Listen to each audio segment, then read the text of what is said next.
वारिस पठान जी, दो बार आपके नेता का नाम आ गया है।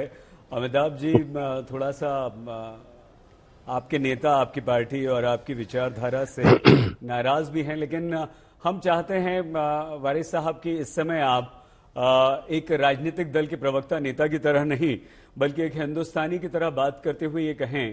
प्रश्न बहुत सीधा सा है, छोटा सा है। कहीं ना कहीं कुछ दरार चौड़ी हो गई है, खाई गहरी हो गई है, हिंदू मुस्लिम एकता को किसी की बुरी नजर लग गई है, मानते हैं आप? सईद भाई, आपने बहुत अच्छा टॉपिक लिया, बहुत अच्छा सवाल किया और आपने मुझसे जो कहने को कहा आज मैं उसी लाइन के ऊपर बात रखूंगा अपनी जी। बात नंबर एक तो सईद भाई ये है कि वारिस पठान को फख्र है, गर्व है कि मैं एक हिंदुस्तानी मुसलमान हूँ। मैं देश के संविधान को मानता हूँ, डेमोक्रेसी में रहता हूँ और हमारे देश की जो सेक्युलर फैब्रिक है, गंगा जमुना सरस्वती का जो प्रतीक है हमारा महान भारत देश, उसकी मैं बहुत कदर करता हूँ और मुझे फख्र है इस बात का।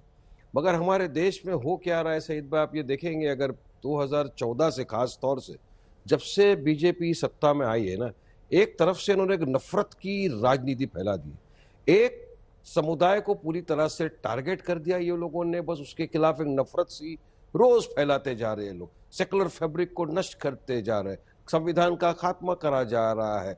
हमारे कभी मदरसों के ऊपर बात आ जाती है, कभी हमारे शरीयत के अंदर मदाखिलत की बात आ जाती है, तो कभी अब तो आपने ये देखा कि इस बार का जो बजट आया उसमें माइनॉरिटी का खास तौर से 40% बजट भी कम कर दिया। ये चाहते ही नहीं है कि मुसलमान के बच्चे पढ़े लिखे आगे बढ़े। कभी हमारे हिजाब पे बात आ जाती है और देश के प्रधानमंत्री कहते थे ट्रिपल तलाक के वक्त भी कि देश की जो महिलाएं हैं, मुस्लिम महिलाएं मेरी बहन है, मगर जब उनकी उसी बहनों के घर को बिना कोर्ट की इजाजत के बुलडोजर से तोड़ा जाता है तब वो खामोश रहते हैं।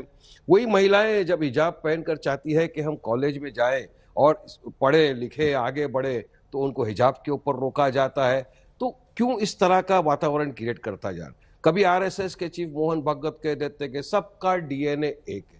तो मैं तो ये कहूंगा कि संविधान को अगर आप मानोगे ना साहब, तो संविधान में इक्वलिटी का है। जितना अधिकार इस देश पर नरेंद्र मोदी का है उतना ही अधिकार इस देश पर वारिस पठान का भी है, और जो आपके चैनल के ऊपर जितने हमारे लोग बैठे हैं उनका और पूरे देशवासियों का है।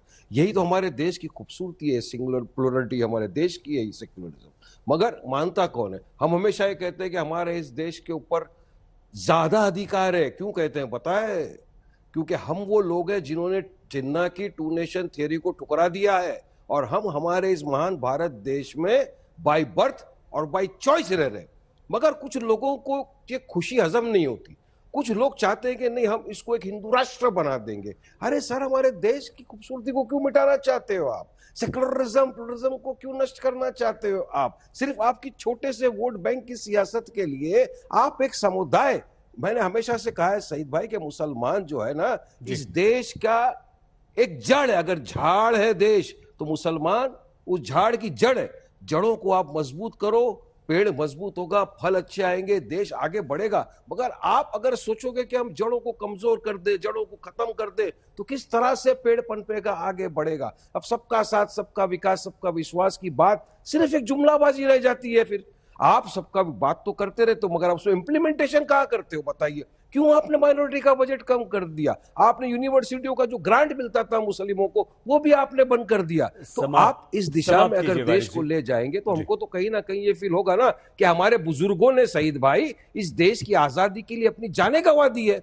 आज भी इंडिया गेट पे आप चले जाइए, आपको कितने सारे नाम मिलेंगे। वो शहीद हुए तब हमारा भारत महान देश आजाद हुआ है, मगर आज हम ही को ऊपर शक किया जाता है। हमारी नेशनलिज्म पेट्रियटिज्म को बार बार चैलेंज किया जाता है। हम कोई नेशनलिज्म के सर्टिफिकेट देने की बात करते हैं, इसलिए वारिस पठान तो लात मारता है इनके दिए हुए नेशनलिज्म के और पेट्रियटिज्म के सर्टिफिकेट को।